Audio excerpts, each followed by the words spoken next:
1, 2, and Facebook is always the struggle. Here it goes. So we are now officially going live across Facebook, YouTube, and Twitter. We almost had Instagram as well tonight, but I messed up something at the back end, so I'll hopefully have that one ready for the next stream. I'll try and test that. I might even do a quick test of that after we finish the stream on Facebook here tonight, and the other platforms do a quick little changeover. Give it a test, see if it actually works properly, and then we'll see what happens, and then we can hopefully have that set up to go by Tuesday, because we have an interview, don't we, Nikki? We sure do.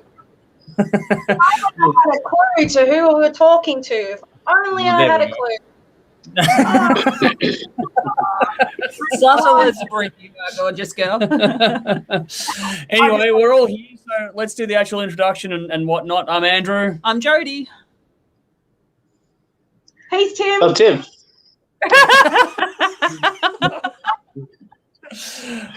We are professional as ever, in case you can't tell. And that's Nikki. That's a great way for Tim. Actually, the fun of it all, because you can see that both. Well, we're starting to come back. Are we coming back? Yeah. You never left. Are we back now? We never left. Okay, because we saw both of you guys.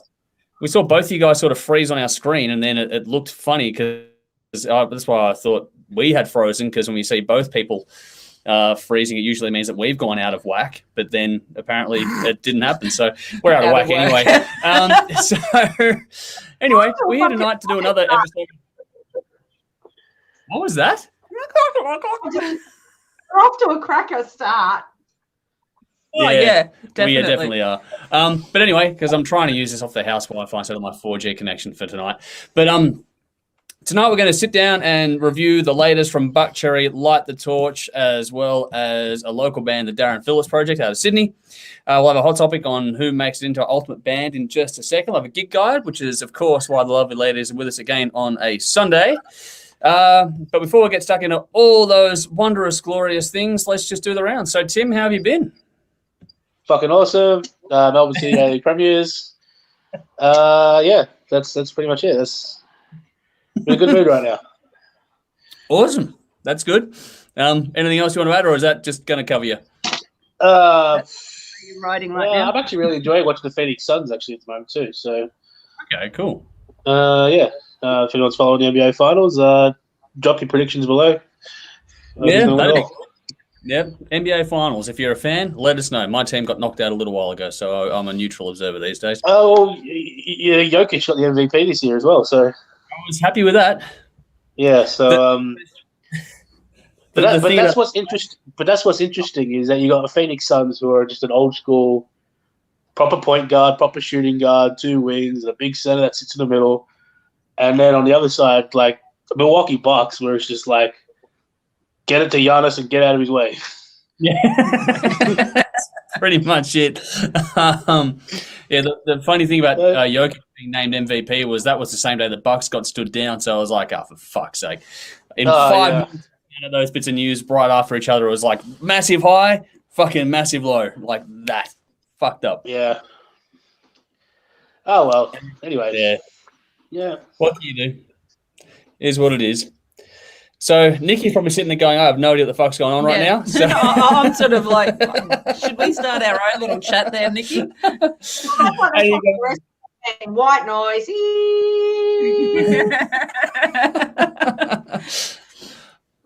Okay, aside from the white noise, how are you going, Nikki? I'm awesome. I've been so fucking productive today. I've had a cracker of a day. I've just fucking got shit done. Good. Like I've advertised my vinyl. It made me happy. Cured your OCD for a weekend? Yeah, I do have OCD. All my T-shirts are in alphabetical order of bands. I am a weirdo. I definitely have little quirks. I've got a tradie coming in tomorrow to do my floor, and that's not a euphemism. So my brother will come on the weekend and start putting my kitchen together. So it's all happening. I'm getting excited. This is just continuing right on from where you left off with when you were with your brother on the filming we did the other night. Good to me. I am very, very spoiled. Well, if Bill's watching, hi Bill. Hope you keep well there too. And how are you going? Oh, disappointed. totally disappointed. With Queensland opening up the borders to Victoria, I'm like, I'm going to see my sister. Haven't seen her since the wedding. Mhm. I'm booking flights, and then all this shit just erupts. And yeah, I've had to push back my flights already. I only booked them 3 days ago, and I've already had to push them out because of all the outbreak that's going on. So anyway, I've got a flight booked. Yeah. I may have to keep changing it, but I've got a flight booked. I want Jim Jeffries to do the whole thing where he's talking about how people can drive or take drugs, and no, we can't because Sandy fucked it up. I want to hear him do the whole, instead of thanks Sandy, thanks Gladys. That's what I want to hear. Sharing. She's given it to fucking Northern Territory, to Queensland, to Melbourne, to fucking New Zealand. WA. New Zealand. That bitch The New Zealand cases from Sydney. Yep. The Melbourne cases from Sydney. Thanks, Gladys. Sharing is caring, you gold standard bitch, you. Yeah, obviously we're all very, very thrilled with New South Wales today, but we'll see how it all plays out. But in all seriousness, to those up there in lockdown now, hopefully you're doing well. No. Unless you laughed at Victoria for the last 2 years, in which case enjoy lockdown, you motherfuckers. Ironically, I've got a friend who actually had to go up to Sydney for work, and when stuff started to go shit pear-shaped during the week, they're like, go back to Melbourne now. And she's like, no, because of everything that's going on, if I go back to Melbourne, I have to sit in a motel for 2 weeks to quarantine just to go home. And now she's in Sydney sitting in a motel for 2 weeks. She can't do anything anyway. She's like, oh, poor Kathy. So, Kathy, I doubt you're watching, but if you are, we are thinking of you. Yeah, in all seriousness, no, all the jokes aside, hopefully the people of Sydney and the wider territories are keeping as well as you can. It does suck. So, it's all right to keep your spirits up. Watch us. Tune into our nonsense and give us your comments as you go along. We'll give you a giggle. Yeah, we'll do something like that. Michael's jumped in to say, hey, so good to see you here again, Michael. Thanks for jumping in tonight. But all right. Well, here we go here. Sean Bennett. Hey, folks. Hope you're all good. Dictator Mark has started slamming borders shut again in the West. Yes, he has today. Great show last night. Congrats on the 3-year extension. Thank you very much for the kind words. Yes, we got 3 years again. So we're going to keep terrorizing TV screens for that bit longer. So stay tuned. Also, thank you to everybody who signed petitions and shared news articles, and that includes a lot of the bigger radio stations and TV stations as well, who jumped in to help out local TV. It wouldn't have happened without all that support, I don't think. So it was gratifying to see it. It's so soon too, not like last time where it was so last minute. This was really early in the piece by comparison, not early, but by comparison. So that was awesome. So yeah, I second that. To everyone that helped us out with that, sharing, posting, signing, petitions, everything. Yep, very important. Well done, all of us. We got 3 more years, so let's have some fun. Nudes has jumped in to say, hi, guys, State of Origin is on, so you'll only get half the attention. Yeah, that's where Jody's going to go straight after this. Go the money, bro. Jody's like, hurry up, I want to get back to the TV. And Michael has said, I had a friend in Adelaide that was at the airport to Darwin and a flight was canceled. That happened really shit. 4 cases to shut down in a matter of hours. So, yeah, that was pretty crazy. Hopefully everyone up there is keeping well too, because that must be pretty scary. It's a big outbreak, because even Canberra, ACT, have gone into using masks indoors for the first time ever during this pandemic in Australia. So, fuck me, it's going off. Wind up a few people. I want to take 2 premiers, though. You've got Northern Territory, which shut down within 90 minutes' notice. And then you got Gladys, who went, we're not shutting down. And ScoMo earlier in the week was actually on the news praising Gladys for not locking down. How'd that work out for you, love? Yeah, if she'd locked down a week earlier, we wouldn't be in this mess. Yeah. Exactly right. And it's like 30 cases a day and less than 50% were already in isolation. Like, this is nothing. Wait for the next week. And caused by a frontline worker not wearing a mask. Oh, that's and not right. Vaccinated either. That gold standard glass. But sorry for the New South Wales people. I don't wish this shit on them, though. It's not their fault. Not anyone's fault, unfortunately. It's just the way it works, except for Scott Morrison. I blame him wholeheartedly. So don't vote for that fucker next election. But anyway, let's get on to some fun stuff. Let's get away from the shit that everyone's thinking about. Let's go on to the fun stuff. So we're going to start off make sure you follow us, like, subscribe, all the usual shit, because the details for everything we're doing tonight are in the description of this. So keep up to date. Also, a big thank you before we get stuck into our fantastic sponsors, Squidding, Screen Printing, Northstar Finance. Their details, just like ours, are in the description of the post, wherever you're watching this one, whether it's watching live now with us or later on, or you're tuning in on the audio platform. Take your pick. Yeah, all the details you need for tonight and those of our sponsors are there, so please do check it all out. And if you want to help us directly, we have a Patreon page, which I'm about to revamp, and we've got a PayPal link there as well. So every little bit does add up and help us out. So, yeah, please have a look. Tim, our good friend Tim, the other Tim, T1000 from the other session, he's jumped in to say, hey, guys, so good to see you here. But now let's do the first order of business for this evening, and that is the wonderful ladies' job of doing the gig guide for tonight. So you guys have set your own preamble up. Off you go. All right, so we are going to have a crack at the gig guide. Obviously, COVID has reared its ugly head. So let's hope that, especially the ones with the interstate bands, whether it's Melbourne band, interstate, or vice versa, hopefully these gigs can go ahead. So we'll say them as we know them, but just keep an eye on their Facebook pages and the events link for any up-to-date changes, okay? Definitely. All right, well, kicking it off, we have an actual gig clash here. Mm-hmm. So Friday, July the 2nd at the Bendigo Hotel, the grand opening of Deaf Forever Nightclub with Elm Street and Envenomed, Armoured Earth, who are launching their Empire EP, as well as Ironstone. Ironstone. There you go. I really should have put my glasses on. I'm doing so well. No, you were right until then. So DJs and giveaways there you go. as well for the night. Oh my gosh, I'm gonna have to pull it up on my phone. Yeah, you are. Oh look. Well, I will be at that gig. So if anyone wants to see not drunk Nikki, because I'm going to be driving drunk Elaine. Happy birthday, love. So yeah. Nice. But devastatingly, the Chevaliers have got a gig that night too, and I fucking love them. And hi, Joel, if you're watching. They've got a double single launch with the Vendettas and Eat the Damn Orange. A whole lot of love. I'm sorry, Tim. I love you. I love you. But I did already commit to Tom when we were talking to Tom, and I saw that one first. So two amazing gigs. Pick one. Yeah, definitely. Also, Saturday, July the 3rd at Whole Lot of Love, Frankenbach, Rattleback, and Red Peril will be a cracker. Yeah, that'll be an awesome at Whole Lot of Love too. Such an intimate venue. It's going to go off. Get sweaty, people. That's going to be great. Yes. Love it.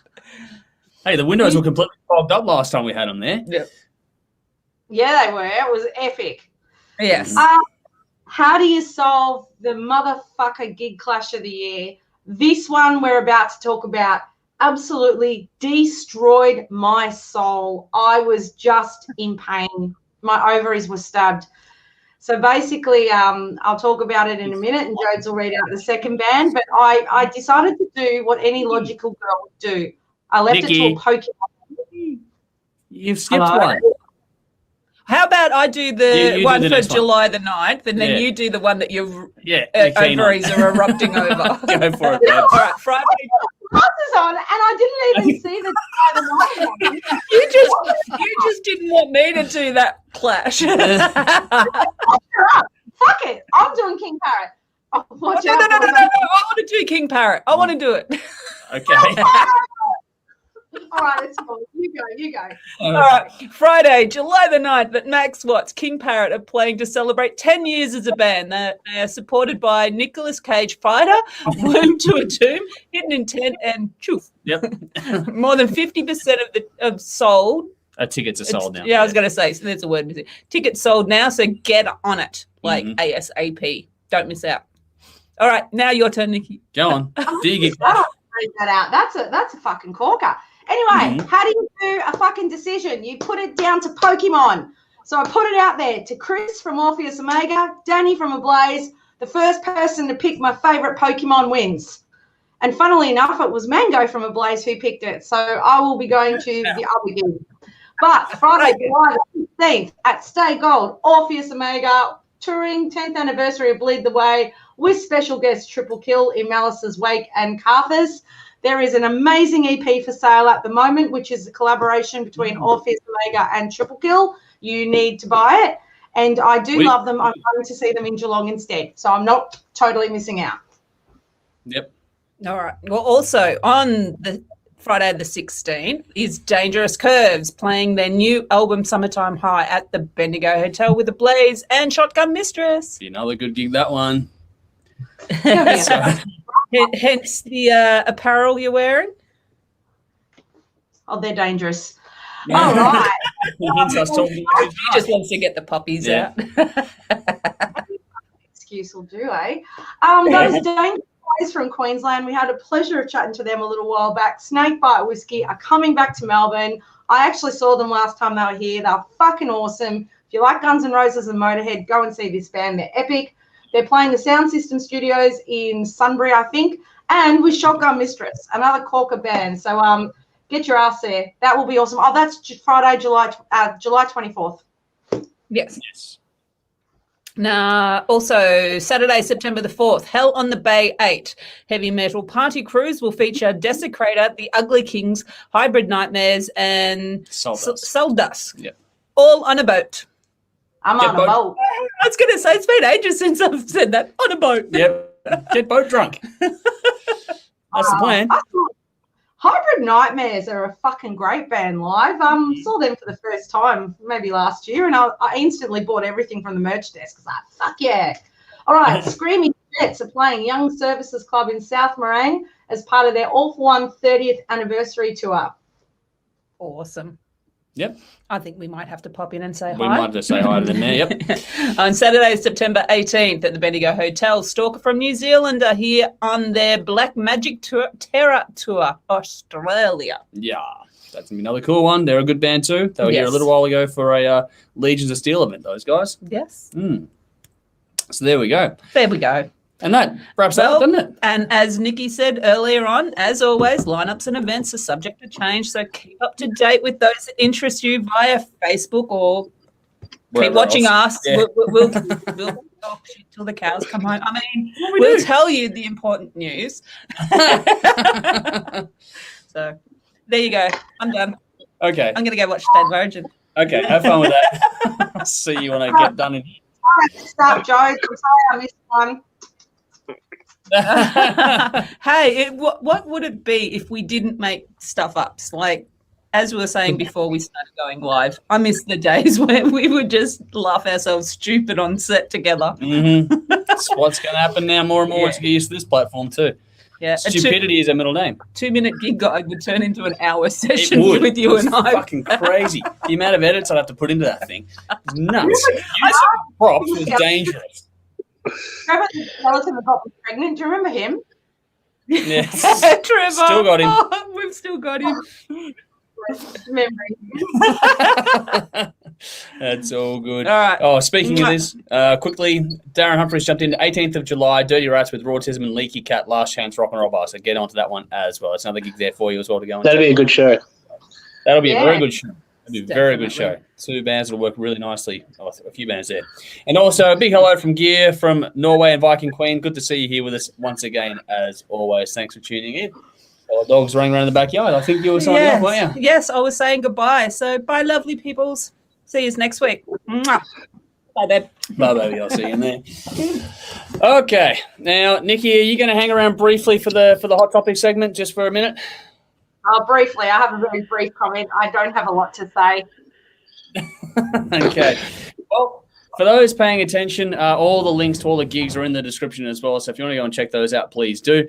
But for now, we're going to move on to the hot topic. Or just before we do, Gear is saying we're now planning a Down Under tour for Viking Queen and the Mighty One February next year, starting New Zealand, Australia. Cool. Good. Let us know how that's progressing, and we'll try and help you out with that one as well. But on to this week's hot topic, or this session's hot topic, I should say. And this is about what goes into, or who would we put into our ultimate band? And there was no rules or anything for it. It could be alive, dead, whatever. Who would you put into your ultimate band? Who would you want to hear do an album together? And Tim, I know you've got this lined up, and I've got it lined up as well. But Nikki, you had a brief thought you wanted to mention before we say goodbye to you. Well, I'm glad you said there's no rules, because I'm pretty sure I just broke them all already. I was a bit on the spot with the hot topic, and the thought flashed through my mind. It would be really fucking cool to have Genevieve from Tentris, Jennifer from Divine Ascension, and Morgan from Acolyte do something together, because they are three powerhouse, amazing fucking singers. And I just thought like an Avantasia sort of vibe. I don't know, just the three of them like fucking playing off each other. I just reckon that'd be pretty epic. It would be pretty cool. That's not a bad one at all. I reckon it would be pretty cool. Yeah, that's a good idea. Hopefully we can see it happen, because they do all sort of run in the same circles a little bit. Hopefully we might be able to see something like that happen in the future, but we'll see what happens. Fingers crossed on that. Cool. So is there anything else you want to add to that, Nikki, or is that... That's all I got. That's all you got? Okay. So did you want to hang around for the rest of this, or are you signing off now? What are you doing? I'll watch you two talk, because I'm interested in what you say, and then I will fuck off. All right, cool. All right, Tim, let's go to you first. Who is in your all-time... Who would you like to do an album together? All right, now there is so many different ways you can go doing this kind of thing. And I mean, I just went with people I liked. Not necessarily the best musicians. Like, I mean, it would have been very easy just to say, I want, Bonham, Jimmy Page, Robert Plant, and John Paul Jones. But, and I mean... But anyway, I have no idea whether these people would even mesh together or whatever, but whatever. These are just people that I like. So Matt Cameron from Soundgarden is one of my favourite drummers, so I'll put him in there. Cool. I've got Steve Harris on bass. Nice. Steve Harris is just a monster. And I've got two of my favourite riff writers playing guitar, which is Tom Morello from obviously Rage Against the Machine and all these other bands, and Pepper Keenan from Corrosion of Conformity and Down. Cool. And my singer, just because I've seen him do a supergroup before, and he does such a spectacular job with it, and he's such a versatile singer, even though I think most people wouldn't put him in your best band of all time, I've actually got Greg Cruciato from Dillinger Escape Plan. Okay, cool. Excuse me.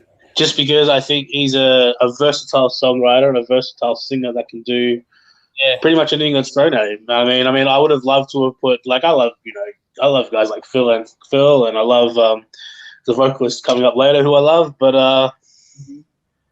I think Greg can do it all. So I've got him there. Especially when you've got Steve Harris and Morello and Pepper in there, you need a bit of variety. Cool. All right. So for mine, I went the same way, but I tried to make a lineup that would, I think, work together, but also one that, is the whole, if you could do anything, why not have some fun with it? But also just sort of what I thought might be interesting to see as well, just for an album. So I started off with Mickey D on drums. I love his work across a great many things, which meant also I'm going to add to it Lemmy Kilmister on bass. I love his work and his drive on it. Then I added Don Airy on keys. And if you look at his body of work, it's impressive as all fuck. So I wanted to add some keys to it.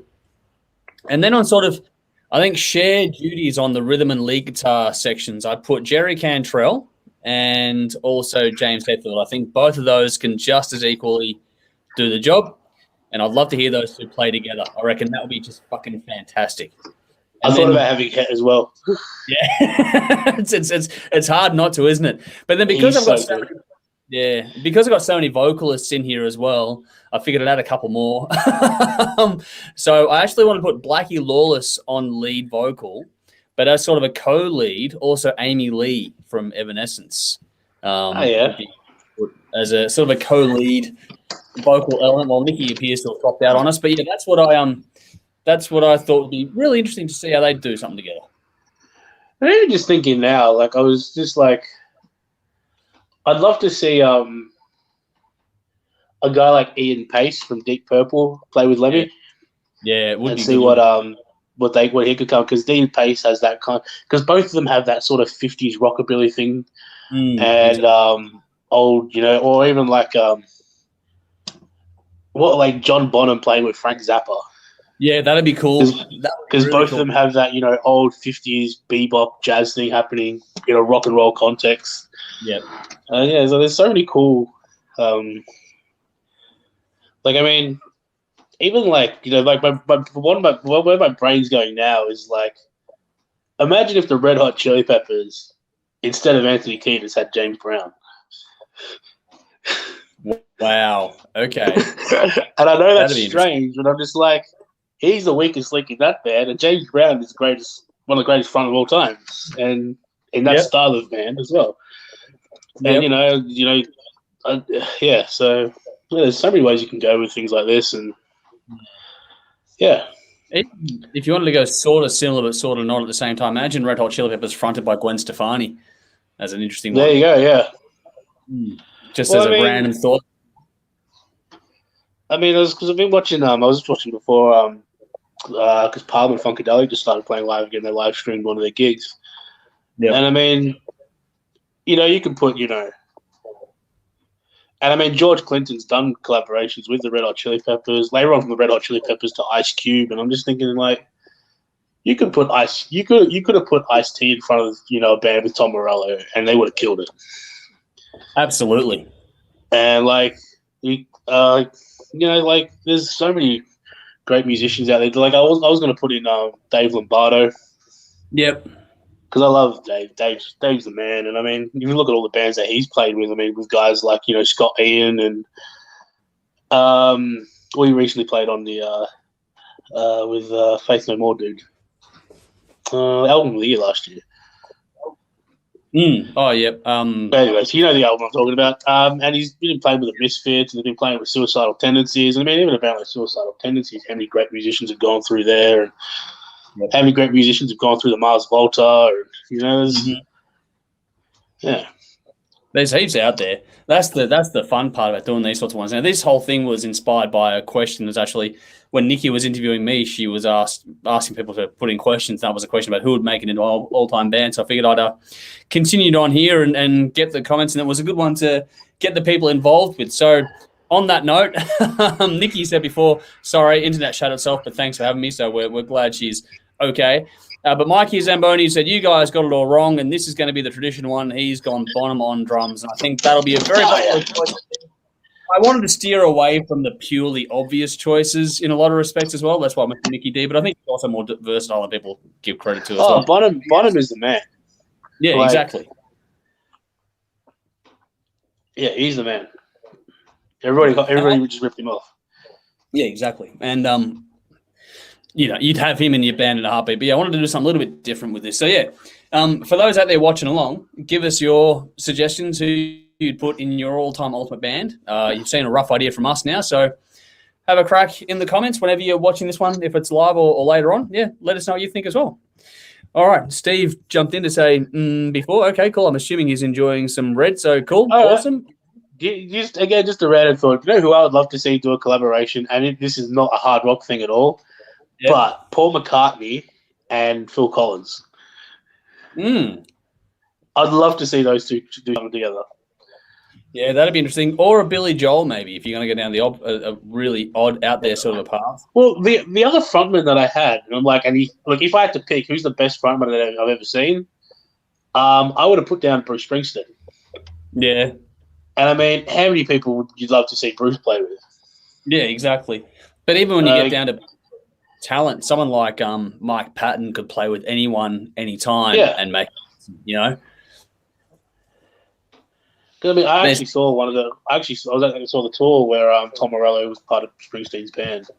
Oh wow! And it was very cool watching like Springsteen and Tom play off each other, because Tom still sounds like Tom.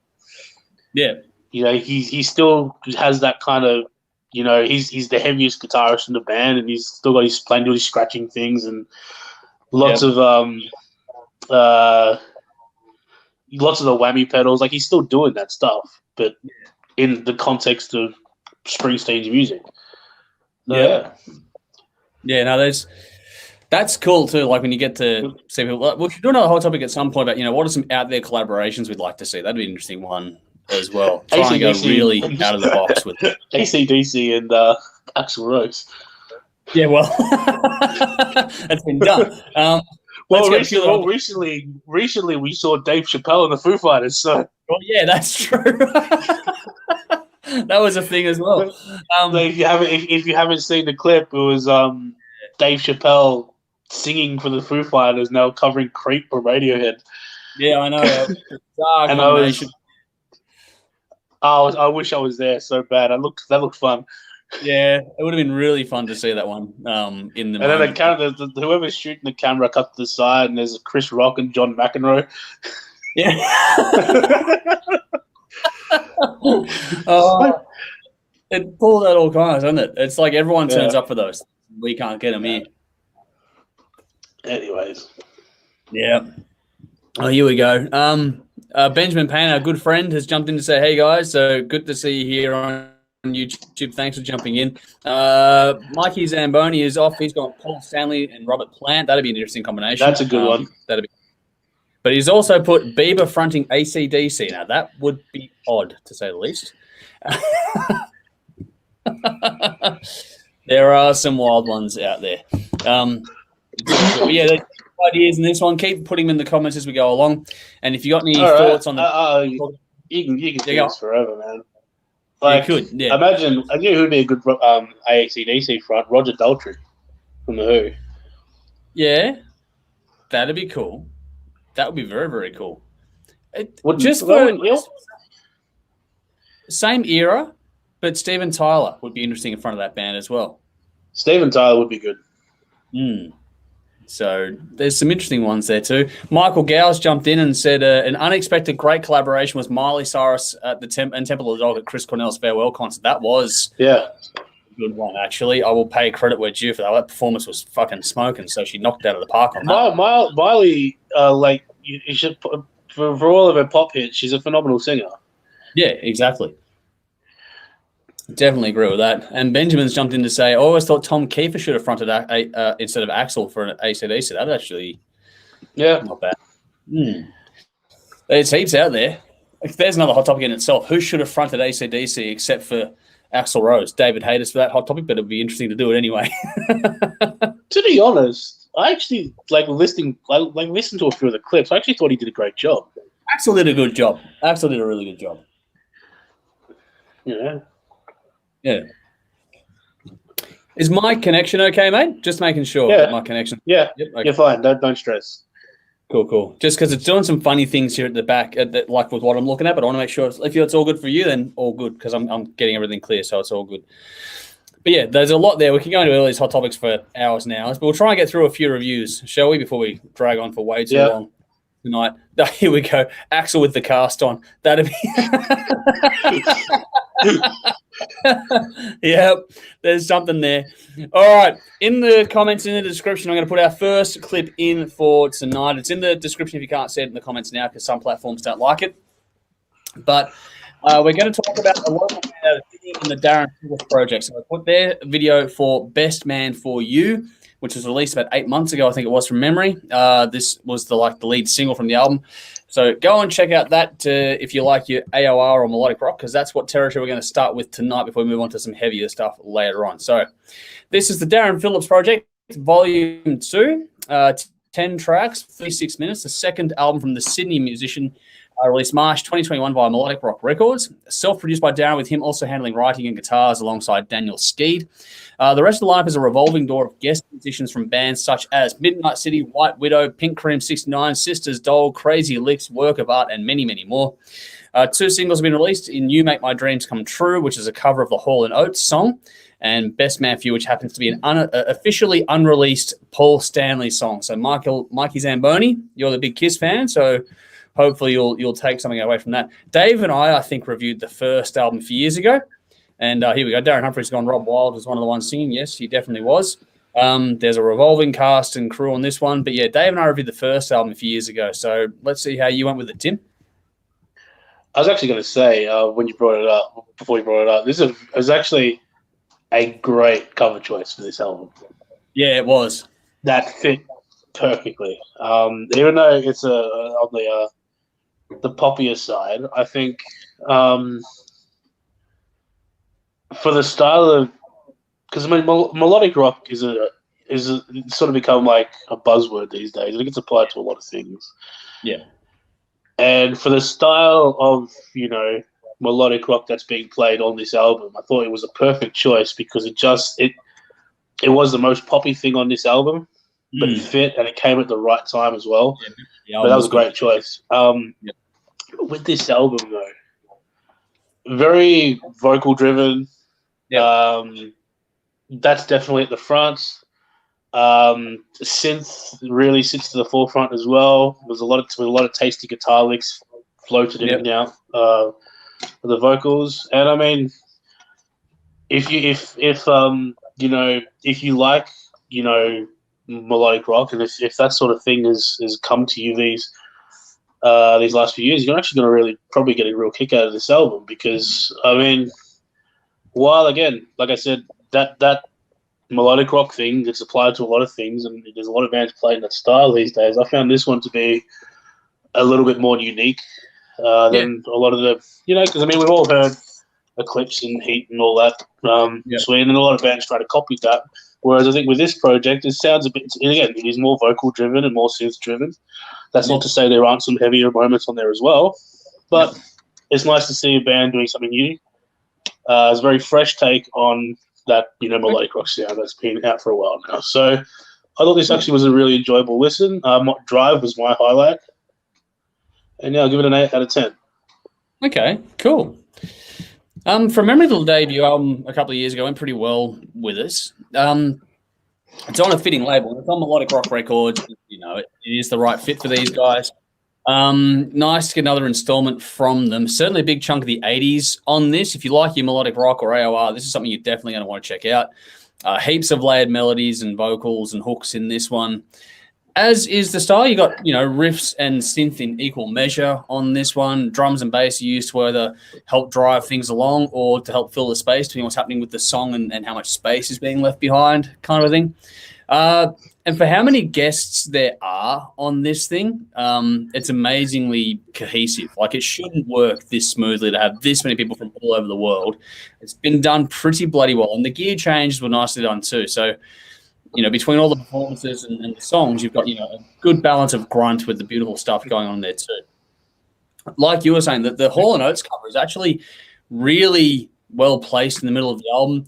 And it's funny with that one being a thing now, because I don't know if you're aware of this or not, but that's a huge trending topic for a while there on TikTok with the alternate lyrics after the opening little riff that comes from this one, which I won't repeat here. You know what I'm talking about. If you know it, if you don't, then go have fun finding them, because there's a lot being applied to certain politicians of the day. But that is then followed by one of the heaviest tracks on this album in Drive. So the diversity is one of those things that keeps you going and engaged. It's not a long listen. It flies by pretty nicely. The performances are good on this one. Overall, the execution's pretty well done. Lyrics and storytelling are solid. All those things are there. I just thought, for me, where it falls a bit flat for mine is in the production a little bit.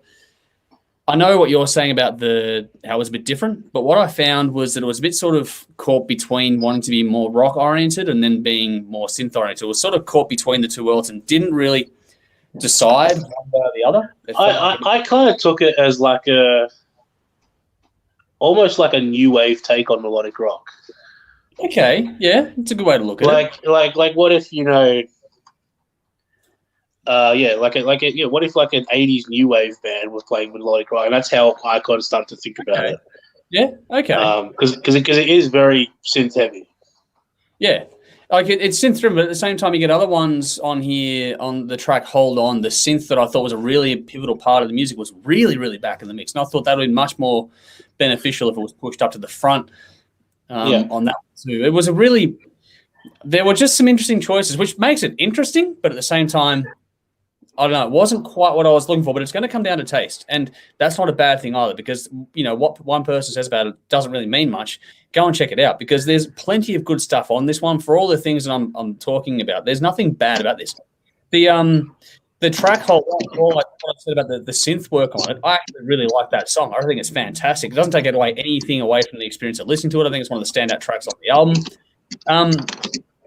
And the mix, or what they did with You Make My Dreams Come True, that was what I expected to hear more of in this one, which kind of makes sense in its own way. It was a little bit, I don't know, confusing. They did some lo-fi moments, which I think was done intentionally and for impact, but I didn't think the clipping was required. That kind of perplexed me a little bit. It's like you got melodic rock, but you're clipping on drums. That was a bit sort of odd. But I don't know. all in all, it comes down to your tastes, and if you think the songwriting is strong enough, I think the performances are good. All those things are there. Just thought that between production and everything else, I'm not sure how much of this is going to really stay with me, if that makes sense, toward the end of the year. If I think about this, one from 6 months from now, am I going to really have anything jump at my head from this one? And not really. It's not to say anything's bad, but it's just not particularly riveting in that respect either. It was all good. You'll put it on, you'll enjoy it, and then you put it away, and you might not dust it off for a while, which is a bit disappointing because I want to see these guys do really, really well. I want to love it. Just wasn't quite there. It was good, though. The thing for me is that when I finished listening to the album, there's an Irish band that we followed for a while called Maverick. They came on just as a random Spotify selection of what came on next, and that's also really nailed it for me. That if you're going to go gritty like Maverick or Heat or Eclipse, then that's cool. Go and double down on it. If you're going to go really synth heavy like White Widow, for example, do, then go and double down on it. I thought they just got caught a little bit in between. But that being said, you took a different take on that from me as well, which means that it is cool to get different opinions in that regard as well. So yeah, do check it out. I think it's really, really cool. It's not quite. No, it's definitely worth a listen. Yeah, I just thought if you're into that.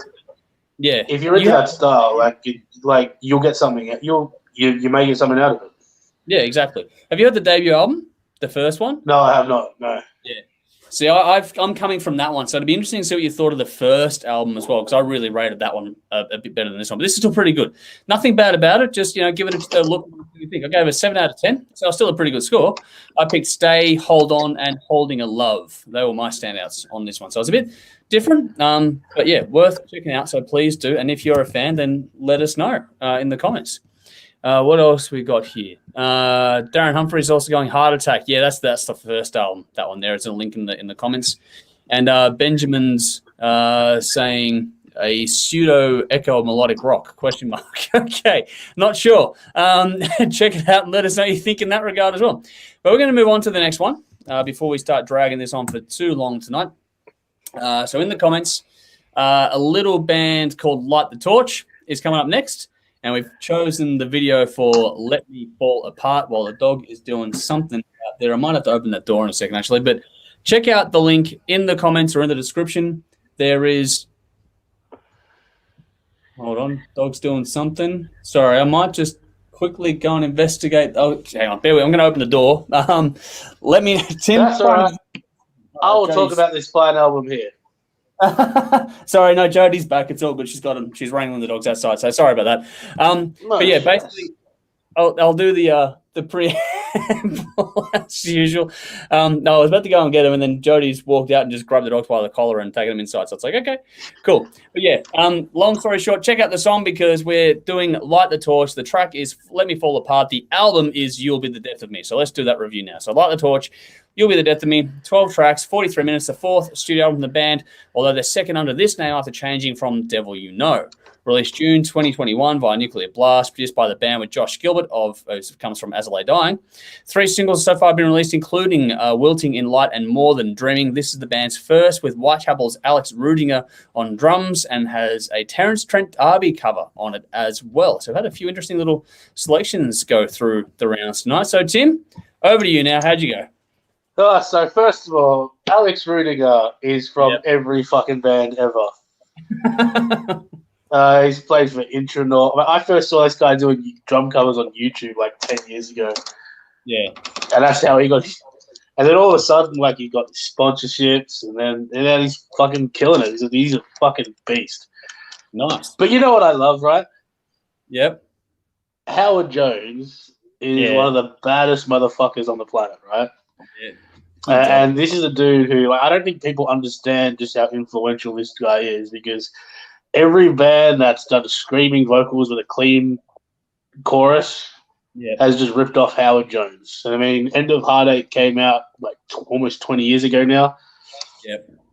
And not End of Heartache. Well, it would have been a Jesse Leach album, but you get the point. Killswitch Engage back in the day when I was a kid were the shit. And Howard Jones was the man. And I love this guy's singing. But you know what else I love? I love drop tune guitars playing fight riffs. Yeah. And I love great drums. I love great drums that are just balls to the wall. But then I also love guitarists and drummers and songwriters that know when they're playing with a great singer, when the time is right to kick some ass, and when the time is right to sit back and know Howard's got the melody, let's just let him do his thing. Impact was and that's great what this album. Pardon? The impact was great on this. The timing and impact was fucking executed. There was the thing, Let Me Fall Apart, right? I was listening to that on the drive home today from work. And that build into the first chorus is great. And I do basically the same thing into the second chorus, but there's almost like there's a little bit more oomph in it. Yeah. And it's like, it's one of those moments where like you can see the speedometer in the car just slowly rise. Slowly get faster and faster. And I'm like, fuck, this is a good song. This is a fucking good song. And this is like the third time I listened to the album. I was listening to the album when I was working by myself this morning. Yeah. And this is a killer album. This is great musicians doing what they do best. And I know, like for a guy like Alex, I mean, Alex plays in so many different bands, and Howard, you know, Light the Torch is not going to be, he's never going to have the name Cool Switch Engage has. But that's a real shame because this is a fucking great album. And if you're into that modern metal style, or if you're, you know, like me and that's what you grew up listening to, then you're going to eat this for breakfast, lunch, and dinner. 9 out of 10, Let Me Fall Apart. I'm going to go listen to it as soon as I'm done with this show. That's nice. No, that's cool though. That's what you want. Because an album that doesn't make you tired of it is really cool. This one had the same impact, but if anything, it got more riveting the more I listened to it. So it's one of those ones that once it's got its hooks in you, it ain't letting go at all anytime soon. But that's what Howard does best. Yeah, first of all, his tone is fantastic. He's both as a singer and as a screamer. Like he's got a very pleasant screaming tone, but he knows he's like I compare him to Bruce Dickinson, where he knows which notes to hit and when to hit them. Yeah. Yep. And when will give you the most impact, and when is just going to build you up, and when he wants to cut you down. And that's what he does spectacularly well, and it's on full display here. So yeah, that's my spiel.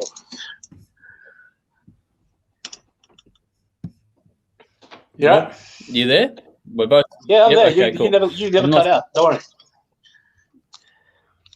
What was that? Sorry, it's doing some funny things for midnight. Okay, cool. It's weird. Here we go. Got some comments though. Michael Gower jumped in to say, "I love the new Light the Torch album. Had it on repeat a few times. So yeah, it's awesome." Tim, our good friend Tim, has jumped in. Howard Jones' clean vocals are outstanding. Love to see him front a band and do just an album with clean vocals. Now that would be pretty cool as well. But I do love the impact that he brings when he does do the scream, because he doesn't overdo it, and that's the cool thing that what you were saying there before too. Just everything about these guys, their songs, the writing, it's all about impact. But when to do it, it's not just here's impact for the sake, but they actually write, and it's not the generic stuff either, because there's so much of this stuff is just, and the breakdowns coming and all this other stuff. With these guys, it's actually more verse chorus than you expect, if that makes sense. They actually rely more on traditional song structure than the new modern metal, but it's modern metal tones, aggression, style, and production. But actually really good production, not the clip to the fuck house that you normally get. The space on the mix was glorious. Top end had these little synth touches through it, which is beautiful. The bottom end was filled out by the drums and the bass nicely. The guitars were just thereabouts, but then Howard's vocal was given so much space to cut through and just sit up front, and it was beautifully executed. That in turn allowed things like the lyrics to come through really clearly, which was good because these songs are well written lyrically as well. Great stories being told in them. You could feel this, you could feel the intention and the emotion in the performances across the board, but that's really helped in the vocal front as well. I mean, fuck, there are some good riffs on this one. There's some good hooks in this too. This is catchier than you expect. You're talking about, modern metal, big punchy stuff, but this is catchy. This really gets stuck in your head. And I liked how there was some really nice subtlety applied in some of this mixing too. On the casual listen with the earbuds or whatever else you're going to listen to, it actually works pretty well. But you can put a deep dive listen when you go and put the good speakers or the good headphones on. This has a lot to take in. It feels really good. The aggression is here. The beauty is good in this. It's one of those ones that I call a sneaky good record because you go in there like I don't really have a lot of expectations of Howard Jones. I'm not as big of a fan of the genre as you are, Tim, but I do appreciate it. But this is much more your world than mine out of the two of us. But this is fucking solid. I didn't have any sort of expectations going in. And it's like, actually, this is good. And this is not tiring to listen to at all. For something that's aggressive, normally you get a bit of fatigue kicking in. But this has no fatigue associated with it at all. This is so easy to put on spin and just repeat it over and over again. Like you said, you're going to go and listen to it after we're done here. And it's one of those ones where I've given it a score now, but I think it could go higher and higher as the year goes on. It's one of those sneaky contenders for the end of the year. We sit there and go, actually, that one really just pipped everyone else at the post because it just stays with you. It's really, really memorable. So if you like it heavy, punchy, melodic, aggressive, intense, but really... I will say this. If you like the heavier side of melodic rock, this might be worth a cheeky gateway listen. Actually, that's a good point because this has more of the synth and the up there vocal than this has more of that uplifting vocal thing that you get from, or even a band's like if you liked, you know, like power metal.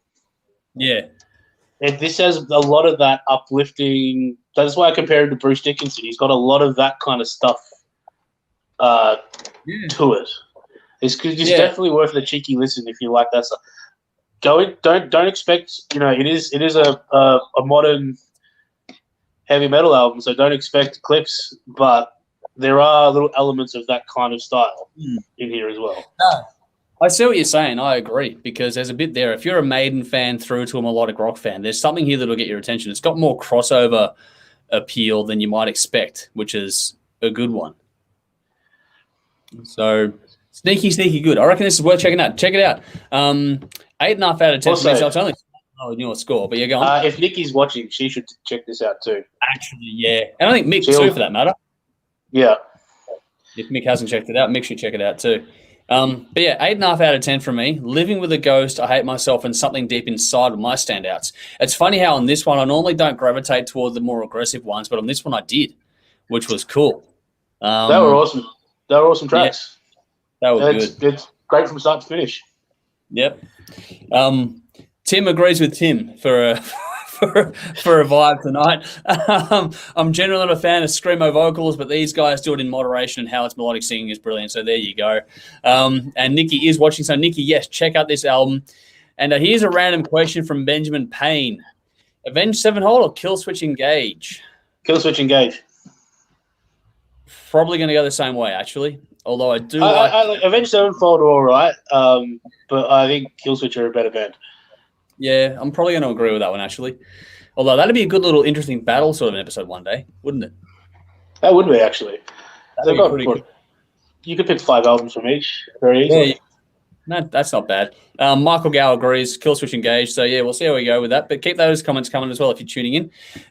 Give us which one of those two bands you're going to go with while we get on to something that's much more in the traditional hard rock show wheelhouse. We've gone a few different things here tonight. While Nikki is going for Avenged Sevenfold, and Benjamin Payne on Facebook is saying hello to Nikki as well, so that's all good. They're all getting involved with each other. But in the comments and in the description, as always, we've got a clip now for Buckcherry. The song is Hellbound, which happens to be the title of the album as well. So we're going to have some fun talking about this one. This is much more our traditional wheelhouse. But let's get to tonight's main event, which is Buckcherry, Hellbound, 10 tracks, 36 minutes, the 9th studio album of the American band, released June 2021 via Earache Records. Produced by Marty Fredrickson. 3 singles have so far been released, including the title track and So Hot. This is the band's first album with guitarist Billy Rowe. There you go, Nikki. More known for his work in Jet Boy after the departure of Ken Rundgren in 2020. So that was a little while ago in that regard. But how did you go with this one? I was not a fan, to be honest.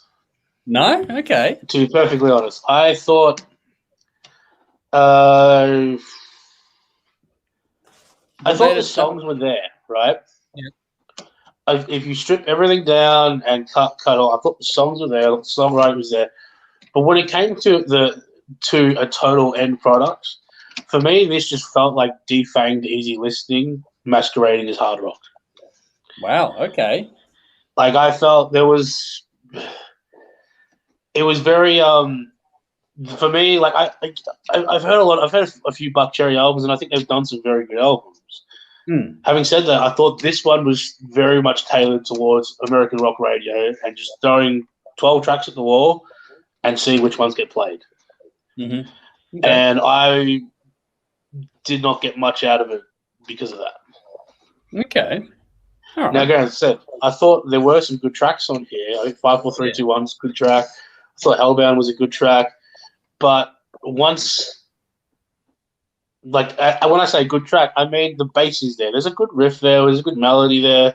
There's everything like that. But once you put it through the machine and it gets, let's put this kind of tone with it. Let's have this kind of tone. Let's have this kind of production with it. Let's have this kind of glitz and gloss on top of it. Not too much distortion. We can't move the speakers too much because we don't want to offend the mums in Kansas. Okay, now let's play it. It's a bit Nickelback for mine. Oh, okay. Yeah, and so for that reason, I was not a fan. Like I said, it's a bit too much. Like if you're into the Nickelback radio rock era, probably gonna dig this a lot. But for me, I think this was a little bit vanilla. Okay. Wasn't bad. Like I said, there's some good stuff on here, but I need a little bit more. Yeah. I need a little bit more. I need a little bit more chili on this one. So yeah, 5 out of 10. Yeah. Not bad, but again, it's a Nickelback record. Okay. So what do you think? Because you enjoyed the Josh Todd and the Conflict album, didn't you? We all loved that one. Yeah. So what do you think are the biggest differences between that and this? I can't remember the Josh Todd. When did we review that? I'll send you a link so you can go and check out the album. You can take it as a question on notice for next time around. Josh Todd and the Conflict, we loved it. It had a more urban grind sort of feel to it. It did feel more visceral. Whereas this one feels...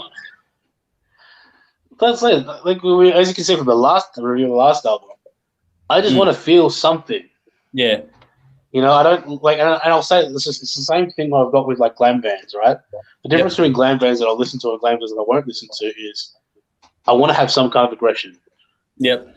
I want you to attack your instruments a little bit. I want to hear you move the speakers a little bit. Yeah. You can't. I don't think you can play rock and roll and play it safe. Yeah. No, I agree. I don't want to listen to the Eagles. I want to listen to dangerous rock and roll. I didn't think I'd ever review where I mentioned Buckcherry and the Eagles in the same setting, but there you go. The reason why I say the Eagles is because the Eagles are like the symbol of the defanging of rock and roll. They are when the mums in Kansas took it over and turned rock and roll from a dangerous thing that would piss your parents off to the music that your parents listened to. Okay. And for me, that's where Buckcherry, this album, is aimed at. And it's aimed at your boomer uncle that's sharing, Sons of Anarchy memes on Facebook. It's just not for me. Fair enough.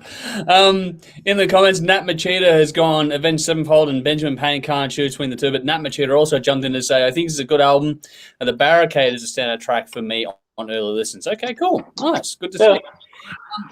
For me, I think it's a solid album. I think that tonight's highlight is the previous album. Fucking hell. Light the Torch. Yeah. I think that's this week's standout, or this episode's standout. But this one's a solid record. I enjoyed it. But again, I'm probably more of a fan of this music because, you mentioned Nickelback. I like Nickelback. You don't. Take that for what it's worth. But at the same time, I don't mind ones that are a bit more catchy, upbeat. They may not have as much bite as you would like. And I kind of get what you're talking about there. But at the same time, I don't mind an album that is just simple fun to put on now and then either. And that, for me, is what this one kind of represents. And that's what these guys do really well. They just make a fun rock record. It's easy to take in. They're not going to change the world with it, but it's a really good they just, know to put out a solid album. I like the energy. It's a great party vibe on it. Short and sharp. Nothing complicated. It's all just, rock with attitude, if that's your thing. Nice hooks and melody, though. I did like that. And some solid riffs, too. And it's got a rhythm section that'll get you moving along, too. Like the rhythm and the groove they use. And this is, designed to get people moving along. So, yeah, it does play into the whole going for radio effect kind of thing. But I think they do it organically enough and do a nice job of it. I thought it's infectious enough. The lyrics and storytelling were good, too. And they did a good balance between, sort of the fun party stuff, but also some more heartfelt moments. This is a band that is a little bit like what Velvet Revolver were doing to a degree as well. I think they did that, that balance between having some ball terrors or some fun stuff along with some heartfelt stuff too. Thought the mix was nice, well balanced. You can hear absolutely everything, not a lot of tricks. But it does shift a bit from song to song. I had a note here, Junk, that track Junk, that highlights everything about the mix that I liked. There are other ones, though, where it felt just a touch thin. So I wanted to hear the mix that was applied to Junk. If that was applied to the whole record, that would make this a lot more, have a lot more oomph if they did it that way. So I think there was a bit missed there because it didn't quite. Oomph is definitely missing. Hey? That's what we want, oomph. Yeah, and I felt like the mix at times was a bit thin and didn't help that along either. So maybe that was an issue there as well. But I thought, I don't know. Overall, it's good. It's not a bad mix. So you can hear absolutely everything, but you wanted it to kick a bit. It didn't move the speakers that much, apart from a few tracks here and there. In the mix context, I like the songs. Just would like to hear a bit more kick in it. The album flow was just right. Good performances on this. Like, this band are good at what they do. They know what they're doing by now. And they're not reinventing anything with this release, but they do what they do very well, and that's release solid album after solid album. This is another one to add to that collection. Growing catalogue of their stuff that I enjoy. I think that I like how on this one, the last sort of 3 tracks have a few points of difference in there as well, which makes it easy to go back to the repeat listen kind of things too. Look, if you're a fan of this band, this will make you happy. If you're not a fan, this will not change your mind. And that's about where it's going to be. So this is just the band playing to what they want to do with their fan base now. They're not trying to grow it beyond where it is now. It is what it is with an album like this one. I think they do a very good job. I gave it an 8 out of 10. Junk, So Hot, and No More Lies were my standouts on this one. All right, here we go.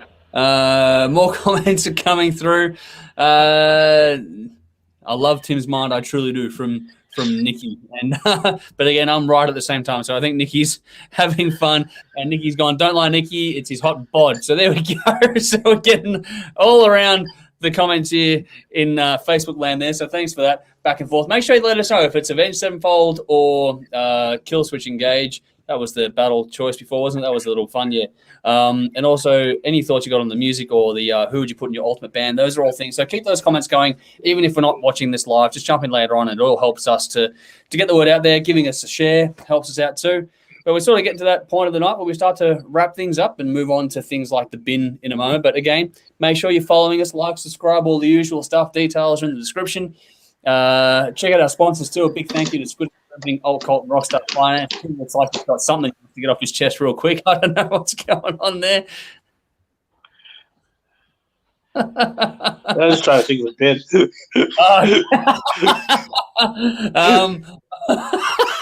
Cool. I'll give you a few more moments to think about it because Nikki's jumped in saying, Tim's my guy. I like the Eagles comment. Okay, fair enough. And Damien McGee on Facebook. I think that's a new face for us. Awesome. Good to see you here. Kill Switch is his choice as well. I think so far it's a popular choice to Kill Switch Engage. There are a couple mentions for Avenged Sevenfold, but it's much more in the Kill Switch camp at this stage. Who asked that question? That was, I want to know. Sorry, I'm going to go back here for a second. I want to know who asked that question. Where is it? Oh, come on. Sorry, this is just, completely disrupting the entire flow. Here we go. Benjamin Payne. Benjamin, you asked Avenged Sevenfold or Kill Switch Engage. Did you answer that question yourself? Is what I'm trying to go through. He's gone, I can't choose. Benjamin, you put this poll out there. You have to make a choice. Before we log off tonight, I want to see you get in the comments and tell us if you choose Kill Switch or Avenged Sevenfold. Come on. You got a couple minutes left. Get in there now. You're with us on Facebook. I can see you here. Come on. Make a call. Anyway, details, as always, are in the description like I was saying before. Please like, follow, subscribe. Check out our sponsors. Like I said, once again, a big thank you to Squidding, Screaming, Old Cult, and Rockstar Finance. Thank you so much for your support. Our details are there as like I was saying before, as well as the sponsors, but also our Patreon page is there too. I'm going to revamp that shortly. And our PayPal link. Also, any help you can give us basically is going to be greatly appreciated and allow us to do more. And yeah, right now we're just reinvigorating, getting ready for another week because on Tuesday night, Nikki, I know you're here with us. Tuesday night, we're going to be interviewing Dangerous Curves. That's our next interview. So Nikki and I'll be chatting to them. And then on Thursday nights for our deep cut session, we're going to be reviewing a classic from Motorhead, as well as the latest from Dark Throne and Wild Street. So that's another diverse little episode. Could I actually do the Dark Throne album? Yeah, we're going to do a Dark Throne because we liked the last one, remember? We actually... I remember you guys really did old stuff. Yeah. We got another one out this year, and yeah, it's a good one. Hey, how did the Fear Factor review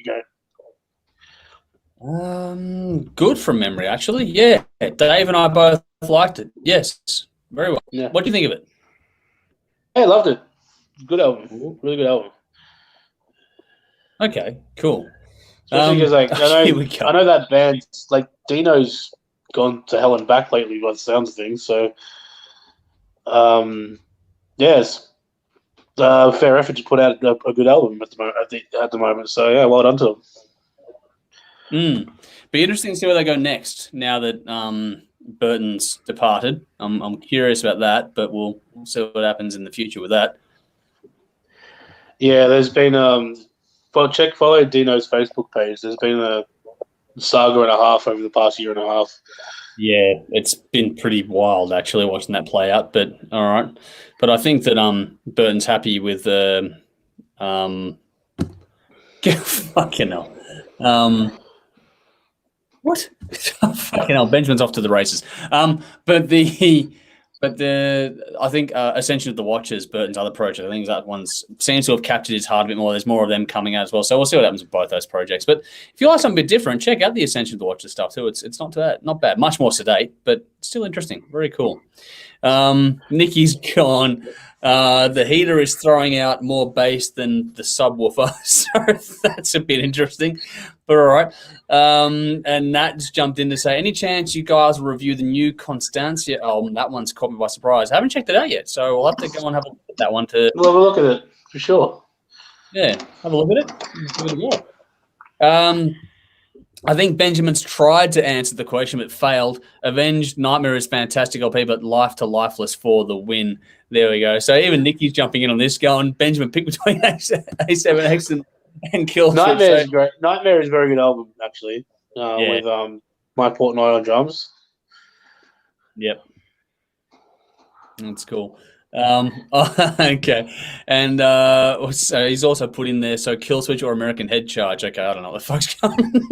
Just off to the races, like I was saying. I'll go one for you. Is Jesse Leach or Howard Jones?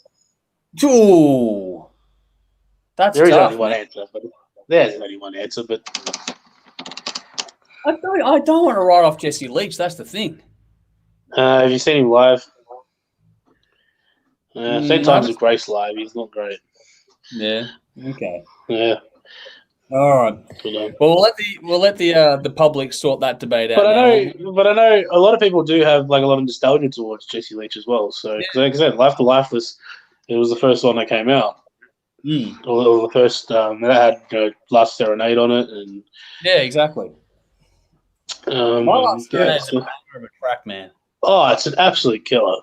Yeah. So, here we go. Maybe compare. Here's a different question. Maybe compare lineups rather than band names. Okay, well that's an interesting one. Do little things like that. Tim Caterson saying, what is it? Howard Jones, hands down.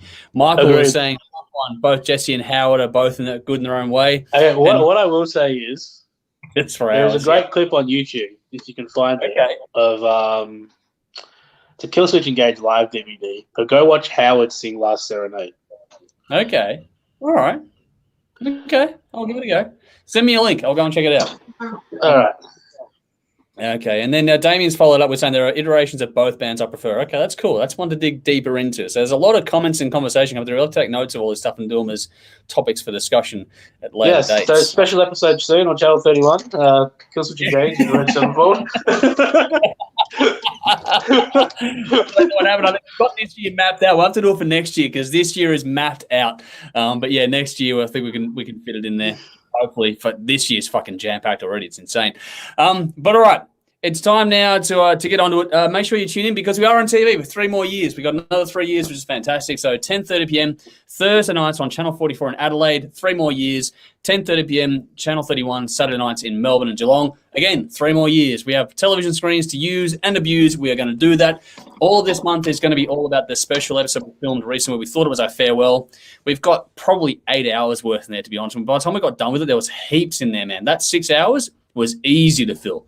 So I'm going to be doing more. So I'm going to release as much as we can over the next, I think, 5 weeks of this month, or July, coming up.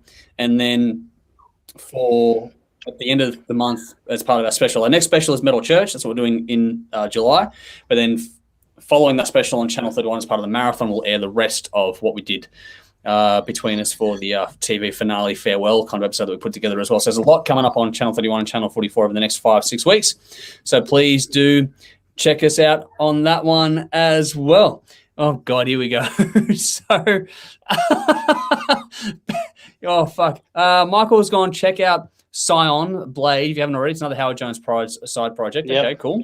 All right, nice. Benjamin's jumped in saying, still wondering about Vinny or Carmen a piece. They're brothers, right? Yes, they're brothers. They are brothers. Vinny is playing with Vanilla Fudge, and as the story goes, I forget who it was, but someone gave him a call for a gig, and he's like, "No, I want Carmen." Okay. They're both very good too. Yes, they're both very good. Nikki's gone. She might even wade into the A7X and Kill Switch Engage special episode. That'd be good to get her involved in there. And congratulations on winning the fights, lads. Yes, thank you very much for 3 more years. Nikki's gone wahoo. Everyone's going, yes, it's awesome. So 3 more years is awesome for us. We're very, very happy. But all right, let's wrap this up before we go nuts for another fucking hour, which we could easily do, but we won't do it. Now it's time to go to the bin. It's time to put some stuff in here. Now, you've had plenty of time, Tim. Tell me you thought of something. All right, so I do have a bin. First of all, my main bin is everybody who thinks there's not a little bit of schadenfreude coming from everyone at Sydney. Oh yeah. I hope everyone is okay. Mm. Hope everyone is safe. However, it is a little bit funny. Yeah, ironic. So don't be too uptight about it. Also, I'll put the A-League in the bin actually.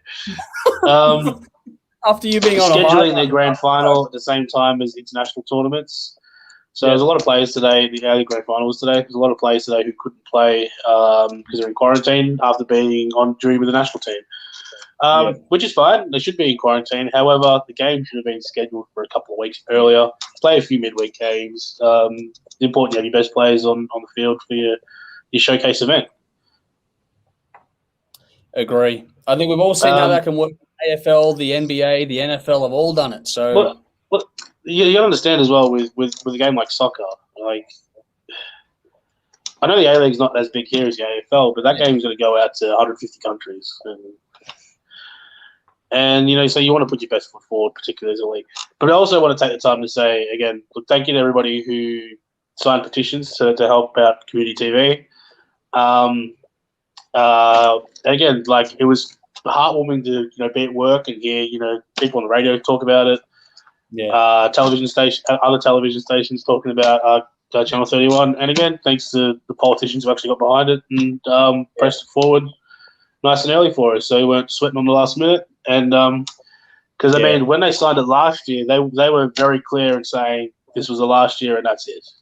Mm-hmm. So to go from that to three years is a huge achievement. So we can't undersell that. Yeah. And credit where due as well for politicians on all sides of the aisle. Doesn't matter what side you're on. If you were for this, then thank you for the work you put in, because it did take politicians from all sides to get involved in it. And again, like you were saying, a big thank you to everyone else that's gotten involved behind the scenes as well. Like just even sharing, commenting with the TV shows. Even Sky News got in on this, which I thought was fucking what the hell, but that happened. It was a big fight. To get 3 years out of this is so much more peace of mind. It allows everyone to plan ahead now as opposed to 12-month rolling extensions. It's just so much better. So, yeah, 3 years is a great win. I'll go to the audience bins quickly because Benjamin Payne's going, the weather here. Bin it. All right, he did 5 loads of laundry today, and it's been raining here all day long. Oh, shit. That's for you, mate. I'm sorry, but fucking hell. And Nudes, our good friend Nudes is here. He's gone bin, taking your 7-year-old to a friend's party only to find that you're a week early. Ow. Ouch. That sucks, man. Our sympathies on that one. Look, my bin, to go with the Schadenfreude that you mentioned before with the COVID stuff, the whole thing here about if you are still one of those fuckwits that are bulk buying toilet paper, get the fucking do you need to be virtually 2 years into this to realize you do not need to hoard toilet paper? There are still photos of people kicking around, taking trolley loads of this stuff. For fuck's sake, stop. It's enough already. If you are that backwards, do not breed, please. Okay? In there. Fuck. I remember when this first happened, like March last year, right? And it was like a BBC News thing, right? They were showing because everybody was hoarding shit. Yeah. And they were showing the different countries, what they're hoarding. Like Italy was hoarding pasta, and England were hoarding tea or whatever. And then for Australia, they showed just toilet paper. They just showed Australia. For some reason, Australians are hoarding toilet paper, and it's like it's a lung infection. It's not going to make you shit yourself. I know, it's so bizarre. And there's warehouses full of it as well. It's just distribution supply that struggles when they go and bulk buy it. You'll always have enough in this country. It's fucking mind-blowing. Yeah, man. I don't get it. I really don't get it. You just get what you need. We've not had a single supply problem except for what's been caused by panic buying. Everything else has been fine. If we all went about our lives as normal as possible in that regard, everything would be okay. That's the most confusing about. But when there were actual shortages, remember when there was the outbreaks in the abattoirs? Yeah. And everyone just came out and was like, okay, look, things are going to be a little bit short. We're just going to ask for some patience for a couple of weeks. Maybe, have some variety. And everyone went, cool, we understand. Thanks for the honesty. Let's move on with our lives. But for toilet paper... I don't get it, man. I do not get it at all. We got some comments on all this too. Damien Mage jumped in to say, or Maggie, sorry, has jumped in to say, get the vaccine, we all bounce together and mosh. Yes, that is the important thing. Get that shit sorted out, and that goes to the federal government. So fuck those bricks. They haven't done that. They've completely balls it right up. Our good friend T1000's jumped in to say, further, my one and only contribution to the bin from last time around, McDonald's have removed Hot Pockets from their brekkie menu. They can get in the bin. So he's not happy with that. That's a shame. That's all right. So long as they've still got the crispy chicken and Caesar wraps, I'm okay. and Benjamin Payne has gone, what happens when you run out of toilet paper? And he's gone, socks to us. I think there are some people here No, socks are a bad idea because they'll plug your plumbing. What you do is you get in the shower. Yeah, exactly. Waffle stop that shit. That's it. But but the thing is, we didn't always have toilet paper. We used to use just fucking rags and towels and stuff. To be honest with you, invest in a bidet. Yeah, that works as well. Take your pick. And apparently Damien's saying it's happening as well in the US. Wow. Okay. Didn't realize toilet paper was a thing. Fucking insane. Anyway, Nikki's gone, toilet paper hoarding is amusing, bizarre. So yes, there we go. Look, it's odd.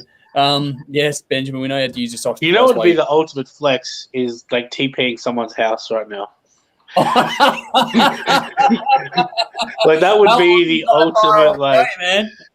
Look how much I have. Yeah.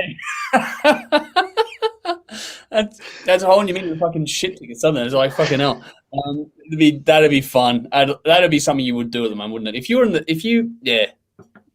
That would be the biggest flex you could do at this point in time, especially in places. Imagine somebody TPing the Sydney Harbour Bridge. Just to it's a big bridge, man. But I reckon there's enough bulk buying going on that it could probably be done if they all got together to do it. You take the ferry from Darling Harbour and just you're going underneath it. Now what you do, right, is hook the end like the old ribbons and put it and fire it out of the t-shirt cannons. Ah, there we go. That's a good idea. Just hook the end, fire the t-shirt can, and let it go. That would be. I'd love to see someone do that. If there's a video of that, send it in. But anyway, just Yeah, don't blame us though. We immune from whatever you might think of there. Don't do it because of us. Just if they find one, then do it there. Oh, here we go. Nikki's gone. Drop a log in the backyard and use a gum leaf. Harden up, fuckers. Okay, Nikki, you first. Have you ever seen dogs do that scratchy thing? Yeah. The scoot. Yeah, Yep. just do that on the grass. That'll work. Honestly, hot soapy water will do the job just fine if you get really, really desperate. It's not that hard. But anyway, all right. For all your next hygiene tips, tune in for next episode on Thursday night stream. But anyway, thank you all for joining us tonight, and thank you to Jody and Nikki for joining us for the gig guide, and thank you to you, Tim, for stepping in for another episode. We both did things a bit last minute. All right, but yeah, it's been good fun. Yeah, it's been good. Yeah.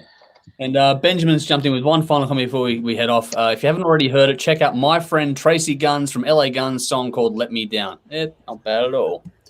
Not bad at all. All right. Yeah, we've done some LA Guns recently, haven't we? We did, yeah. Well, I'm not sure which LA Guns we've done. No, we did the other one, but we did do the Sunbonnet album, which has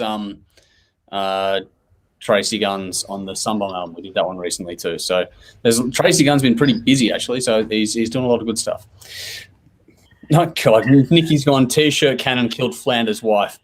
That's true. That is true. Cool. Damien, something to say. Cheers. Entertaining as always. Looking forward to live. Yes, we are all looking forward to getting back together live. But thank you all for tuning in while we do these ones now.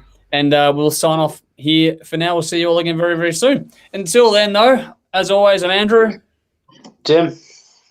See you all at the next one on Tuesday or Thursday. Until then, drink up. Rock on. Now we'll do the final painful farewell. We'll say goodbye to Twitter first. See you later next time. Twitter. And next up is YouTube. We say goodbye to YouTube. Thank you, everyone, for jumping in. We'll see you all again.